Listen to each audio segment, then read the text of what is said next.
হ্যাঁ আপা বল। কি রে, তোর সে কখন থেকে ফোন দিতাছি, ফোন ধরত না কেন? আপু আজকে হোটেলে অনেক গেস্ট রে। উপহারটা তো পাঠাস নাই।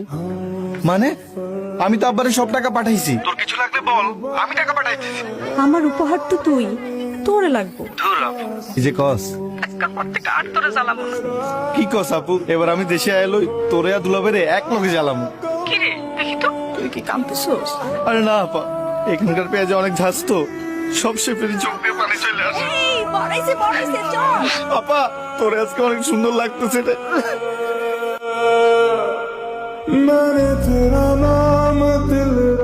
ফোন আইছে না ভাই, কোনো কথা উফ, শুনছিলাম বাচ্চা হওয়ার সময় 21টা হাড্ডি ভাঙলে যেমন ব্যথা লাগে, তার চেয়ে তো বেশি বেশি ব্যথা হবে।